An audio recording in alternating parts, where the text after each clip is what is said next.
मी प्रथमतः आभार मानतो सत्यजितजी तांबे यांनी पुणा नाशिक हायवेच्या सर्व कार्यकर्ते लोकप्रतिनिधी यांच्याशी समन्वय साधला। मी आभार मानतो नारायणगावचे ग्रामपंचायत माजी सैनिक आणि इथल्या शाळेतल्या सगळ्या विद्यार्थ्यांनी ग्रामस्थांना आणि तरुण कार्यकर्त्यांना की ज्यांनी या आंदोलनाचं तयारी केली। मी आभार मानतो जुन्नर तालुक्यातल्या नागरिकांचं की ज्यांनी आळेफाटा चाळखवाडी टोल नाका आणि नारायणगावला उत्स्फूर्तपणे मोठ्या संख्येने या आंदोलनामध्ये सहभाग घेतला। कोऑर्डिनेशनची मीटिंग झाली त्यावेळेसच सगळ्यांच्या मिळून ठरलं होतं की एखादा आंदोलन करताना आपण जेव्हा रास्ता रोको करतो तेव्हा लोकांना हा नाहक त्रास होतो, पण आंदोलन असं करावं की ज्याच्यामध्ये लोकांना त्राससुद्धा होणार नाही आणि सरकारला आपलं म्हणणंसुद्धा गेलं पाहिजे। म्हणून तशा पद्धतीचं नियोजन सगळ्या ठिकाणी ठरलं की जेणेकरून नागरिकांना ये जा करण्याचा पण वेगळा मार्ग काढला आणि म्हणून आपण बायपासला मुख्य हायवे न अडवता सगळ्यांच्या सहमतीने नारायणगावच्या स्टँडवर इथं जमलो। 9:30 वाजल्यापासून ह्या आंदोलनाला सुरुवात झाली। आता 2.5 तास झालेला आहे। आंदोलनाला सुरुवात झाली तेव्हा धोधो पाऊस होता, आता ऊन पडलेलं आहे म्हणून मी अधिकचा वेळ घेणार नाही। पण ही जी रेल्वे लाईन आहे, ही रेल्वे लाईन हे निश्चित प्रकारे आपल्या भविष्यातल्या पिढीला विकासाच्या मार्गाने चांगल्या पद्धतीने जलद गतीने हे विद्यार्थी चांगले घडले गेले पाहिजे। असे कितीतरी नागरिक आहेत की जे रोज पुण्याला ये जा करतात, आपल्या धंद्यानिमित्त असेल, नोकरीनिमित्त असेल, शालेय शिक्षण निमित्त असेल, दवाखान्याच्या निमित्ताने असेल, आणि पुण्याला जाताना आपण हायवेची परिस्थिती काय आहे ती पाहतो।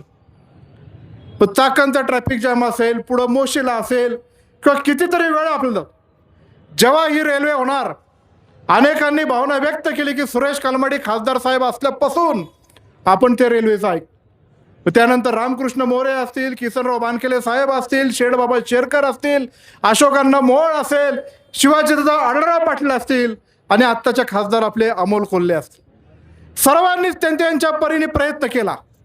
पण ह्या पुणे नाशिकच्या सगळ्याच गावांनी काय कोणाचं काय घोडं मारलं की काय, की आमची प्रगतीच करायची नाही का काय, अशा प्रकारचं जे सरकार वागते। बरं सरकार कोणाचं असू, इथं शिवसेनेचे तालुका प्रमुख बाबूराव पाटे आहेत, राष्ट्रवादीचे तालुक्याचे अध्यक्ष विकासजी दरेकर आहेत, भारतीय जनता पार्टीचे अध्यक्ष संतोष नाना आहेत, शिवसेना उभाटाचे अध्यक्ष माऊलीजी खंडागळे आहेत।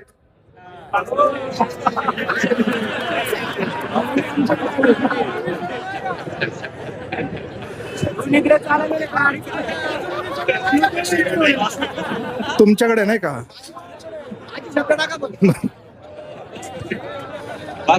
भास्कर शेठ गाडगे आहेत,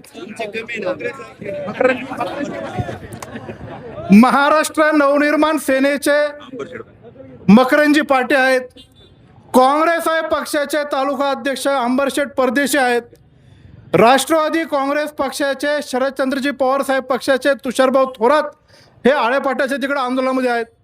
म्हणजे सांगणं काय आमच्या जुन्नर तालुक्यात एक वेगळ्या कुठल्या राजकारणामध्ये याला त्याला द्वेष देण्यापेक्षा कुठला पक्ष सरकारमध्ये आणि सत्तेमध्ये आहे याच्यापेक्षा आम्हाला आमचं सगळ्यांचं सांगणं आहे की ही रेल्वे लाईन झाली पाहिजे।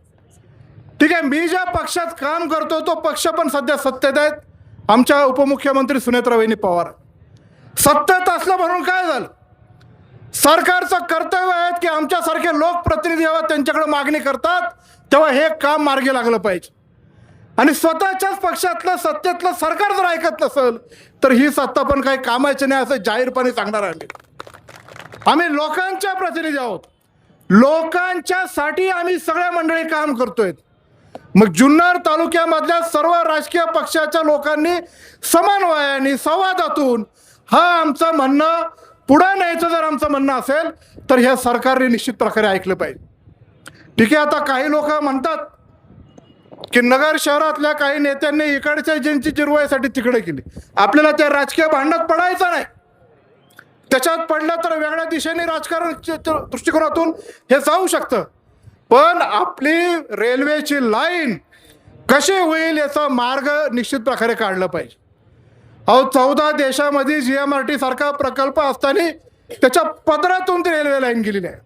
जगातलं तंत्रज्ञान इतक्या मोठ्या प्रमाणामध्ये वाढलेलं आहे, तशा प्रकारचं तंत्रज्ञान वापरून आपल्या युवरातर्फे नारायणगाव असेल, आळेपट्टा असेल, वडगाव असेल, इथून ज्या भूसंपादनाच्या नोटीस आल्या होत्या, पहिले तर आमची जमीन जाऊ नये म्हणून प्रत्येकाने आंदोलन केले. आळेपाट्याला कृती समितीचं आंदोलन झालं. खेडपासून, आंबेगावपासून, संगमनेरपासून, जुन्नर तालुक्यातले हजारो त्याच्यामधल्या बाधितांनी आंदोलन केलं. पण त्यांच्याही नंतर लक्षात आलं की रेल्वे गेल्याशिवाय पर्याय नाही, आपला त्याग होईल, पण आपल्या पुढच्या पिढीला सुकर करण्यासाठी हाच मार्ग योग्य आहे.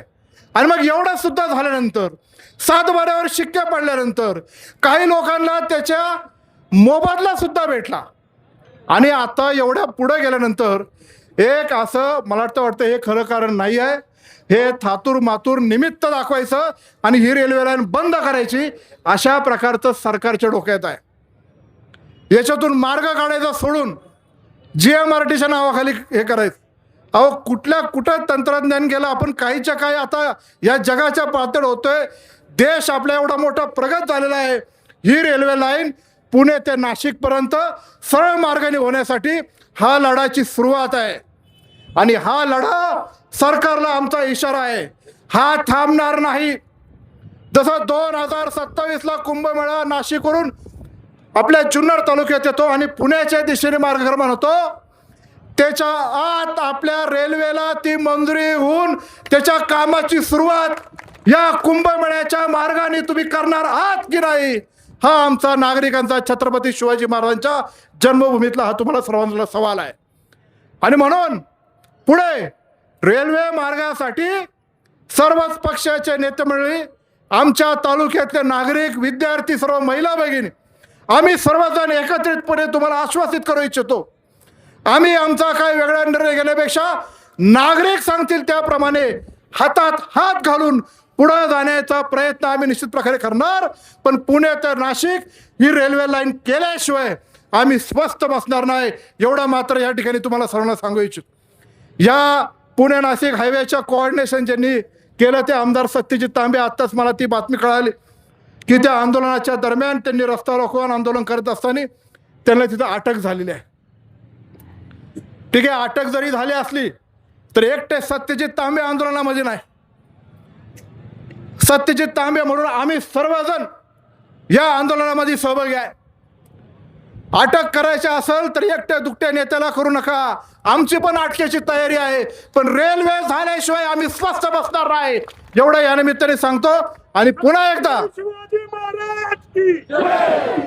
एकदा ज्या नारायणगाव ग्रामपंचायतीने सर्वांनी या आंदोलनाची तयारी केली, मी त्यांचा जुन्नर तालुक्यातल्या तमाम नागरिकांच्या वतीने मनपूर्वक आभार मानतो आणि माझे 2 शब्द संपवतो. जय हिंद, जय महाराष्ट्र, जय शिवराय.